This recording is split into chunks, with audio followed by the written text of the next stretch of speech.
It's really hard to wrap your head around sending your child to school, especially when they've first been diagnosed. You know, whether you've been newly diagnosed or whether you're a veteran of this disease like I am, there's no doubt in my mind that you are going to hit a bump in the road. So it's really important, especially with schools, to know how to handle that. When you go to your school after you've been diagnosed, you need to put in place what's called a 504 plan, and that is your government state right of care that you're receiving through your school. They can't leave you behind. They have to provide quality care. They have to provide tutoring. They have to get you caught up to speed. That's what your 504 plan is. What your plan of action is should anything happen.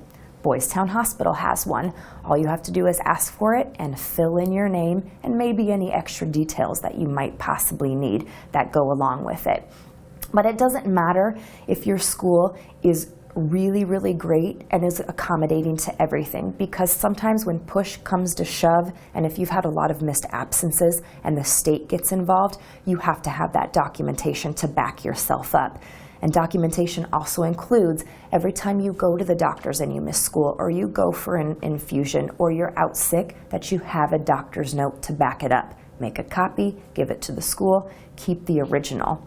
Along with that 504 plan, you need to have that nurse's pack. You need to have something comforting in that nurse's office, your plug-in hot pack, your Tylenol, things to make you feel better, a full change of clothes, extra underwear, things like that that you keep just in the nurse's office, that you know if something happens, because things just happen, that you can run there quick, the nurse knows, you can change, you can get right back to school, or she can help you call your parent if needed. And then everything also in your locker, things to make you feel better, an extra change of clothes, maybe something happens and you can quickly change in the bathroom and get right back to your class as needed. You also need to set in place with your school a bathroom policy. So you need to talk to your teachers, your school counselor, your principal, and your nurse, and they need to know that your child needs to go to the bathroom whenever they can. Sometimes when you have to raise your hand and ask to go to the bathroom and wait for the teacher to ask, it's already too late, and that can be really embarrassing, especially for a small child. The other thing I suggest is a really cool thing that my school did.